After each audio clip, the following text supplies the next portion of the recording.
2,70,000 crore. That's how much Indians currently owe on credit cards. And here is the number that should really scare him. Credit card defaults have jumped 28% in a single year. People aren't just spending more, they are drowning. The average outstanding balance per Indian credit card, you know what? That is 32,000. Doesn't sound like much, right? That's exactly what the bank wants you to think. Let me show you how a 32,000 credit card bill paid as a minimum due becomes a 2 lakh rupees problem over the next few years. This is the credit card debt trap. And most people don't realize they are in it until it's too late for them. Now let's talk about something that doesn't get enough attention in Indian personal finance content. Everyone talks about SIP, stock picks, and tax saving. Nobody talks about the single most expensive financial product most Indians own, their credit card. RBI shows total outstanding credit card debt in India is 2.7 lakh crore as of mid-2024. Average balance per credit card 32,000, up from 28,900 in just a brief while ago, a year ago. Credit card interest rates in India 36% to 48% annually. Default rates rising from 1.6 to 1.8%. But those numbers are abstract. Let me make them real. I'm sure you know someone, maybe it's you, who pays the minimum due on their card and thinks they're managing it. Let's see what that actually cost you. The next 8 minutes, if you utilize properly, you may save lakhs of rupees in the future. So let's dive in. Section 1, the minimum payment math. Let's take a real scenario. You spend 1 lakh on a credit card, maybe on some emergency, vacation, or maybe a big purchase. And you told yourself you would pay off the amount in 3 months. The bill arrives, total due 1 lakh, and minimum due 5,000, just 5%. You think, well, I'll manage the minimum this month and clear it next month. Then next month, something else comes up. And you pay again the minimum pay. And again, here's something happened behind the scene. Understand this carefully.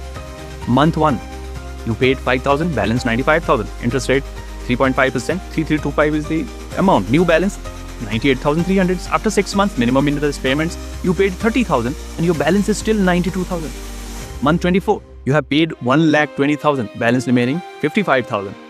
And month 84, after 7 years of minimum payments, you have paid 1,90,000 on a 1 lakh spend.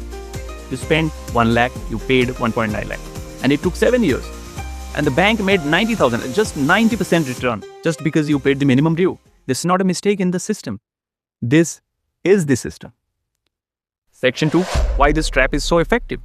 Why do smart people fall into this? Because the minimum payment is designed to feel manageable. 5,000 a month, anyone can afford. The bank tells you you are being responsible. You're making payments on time. Your credit score is fine, but here is what they don't tell you. If you only pay the minimum, the interest keeps compounding. And compounding doesn't just work for your investment. It works against your debt too. Einstein reportedly called compound interest the 8th wonder of the world. He who understands it earns it. He who doesn't pays it. And right now, lakhs of Indians are paying it to the credit card companies every single month. Section 3, the real life spiral. Let me show you a real case with slightly changed details. Ravi, a person, 28 years support, software engineer in Bangalore, salary 55,000 take home, credit card limit 3 lakhs. He started a small 25,000 phone EMI with a 40,000 trip with friend and helped a cousin with a 50,000 for a wedding. Within 8 months, his outstanding was 1.8 lakh. Minimum payment was 9,000, almost 17% of his salary. He started using one card to pay another card.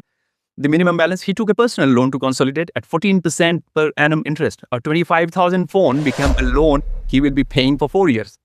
This is not an extreme story. I'm sure you know someone in a similar situation. Maybe not this severe, but on the same path. Let me know in the comment, have you ever carried a credit card balance month to month? Be honest. The first step to fixing a problem is admitting that it exists. Section 4 will talk about how to get out. Now let's get back to our basic. And here's the part that matters most. If you are already in the credit card debt trap, how do you get out? You need to follow these below 4 steps. Step number 1, stop using the card. Stop it completely. Cut it up if you have to. Can't add more water to a sinking boat. right? Step number 2, pay more than minimum. Even 1,000 extra make a huge difference. On a 1 lakh balance, paying 10,000 instead of 5,000 reduces your payoff time from 7 years to 14 months. And total payment drops from 1.9 lakh to 1.25 lakh. Step 3, consider a balance transfer to a lower interest option. Some banks offer balance transfer at 14 to 18% versus the 42% on your card. Even a personal loan at 12 to 14% is better than your credit card interest, right? Convert the revolving debt into a fixed term loan date with a defined end date. Step number 4, build an emergency fund. Very important. Starting today, 500,000, whatever you can. The reason most people end up in credit card debt is unexpected expense with no saving to cover it. So let's break that. Section 5, the mindset shift. Now let me address the root cause. Credit cards are not the problem. Using credit card for consumption you can't afford, that's the problem. A credit card used for convenience, paid in full every month, is a free money for you for 45 days. A humongous advantage for you if used properly. A credit card used for borrowing, paid as minimum due, is the most expensive loan you will ever take. The difference isn't the car, not the card, but the mindset. Here is a simple rule I want you to follow. If you can't pay for it with your debit card right now, you can't afford it on a credit card either. The credit card is a payment tool. It's not a borrowing tool. Treat it as a debit card with rewards, and you will never fall into the same trap again. Section 6, the big picture. Let me connect to this something larger. India's household debt to GDP has crossed 42%. Household financial savings are near a 50-year low. Credit card spending is at all-time high. These numbers are connected. Easy credit plus stagnant wages plus rising aspirations. That's a formula for a debt crisis. And it doesn't start with economy. It starts with the individual decision. One person, one card, one minimum payment at a time. But the good news is it ends the same way. One person deciding to pay in full, one person cutting up a card they can't handle, one person starting an emergency fund with rupees 500 per month. Here is the bottom line. The credit card industry makes money when you stay in debt. The longer you pay minimum dues, the more they earn. Your financial freedom and their profitability are directly opposed. Understanding this isn't just about saving money, it's about taking control over your finances, your debts. Which part of this video surprised you the most? Let me know in the comment. And if you know someone who is sliding into the credit card trap, share this video with them. That's how we build financial literacy, one conversation at a time. If you think my hard work, in making these videos should be applauded, I request you to subscribe. Thanks for watching.